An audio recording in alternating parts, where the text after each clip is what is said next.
এই দেখো, একদম দোকানের মতো হয়েছে দইটা কিন্তু।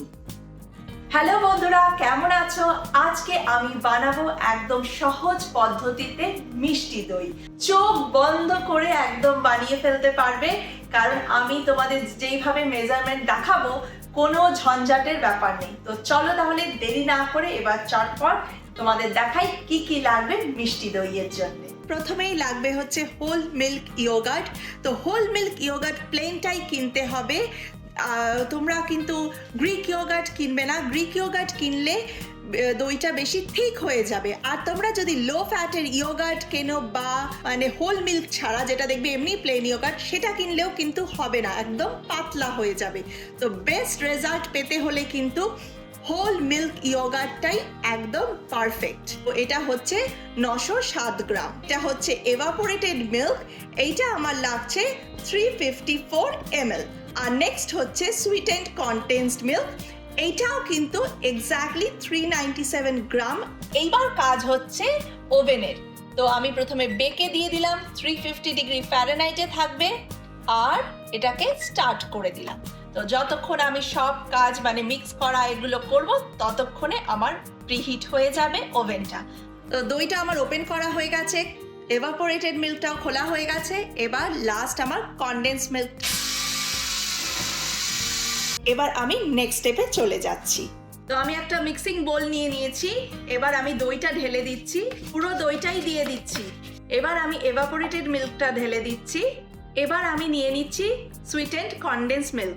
তো আমি আলাদা করে কিন্তু কোনো সুগার নিচ্ছি না, এটার মধ্যেই যা মিষ্টি আছে তাতেই একদম ভালো মতো হয়ে যাবে। তো এটাও কিন্তু আমি একদম ভালো করে সব দিয়ে দিলাম। যেটা ইলেকট্রিক মিক্সচার সেটার কথা আমি বলছি, সেটা দিয়ে মিক্স করো না, আর দইটা কিন্তু ভালো জমবে না। তো এরকম বা কোনো হাতা দিয়ে এরকম কিছু দিয়ে ম্যানুয়ালি ভালো করে একদম মিক্স করে নিতে হবে। আর একদম কিন্তু আস্তে আস্তে করবে, আর খেয়াল রাখবে যেন কোনো লাম্প না হয়ে থাকে। এই দুটো ভাঁড়েও আমি রাখবো দইটা, যাতে দেখতে ভালো লাগে।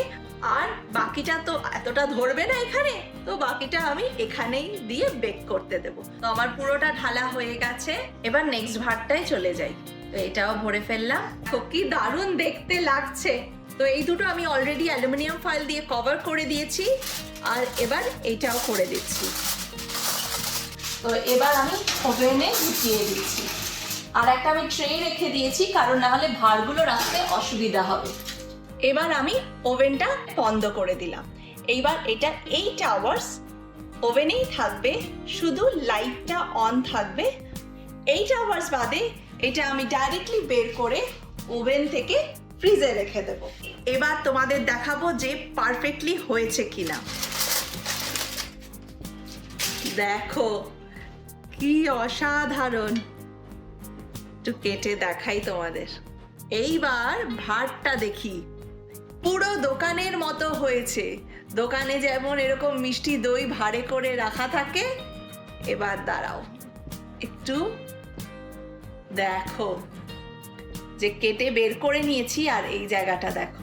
এবার এই দইটা টেস্ট করে দেখি। অসাধারণ, মানে মিষ্টি তো একদম পারফেক্ট হয়েছে।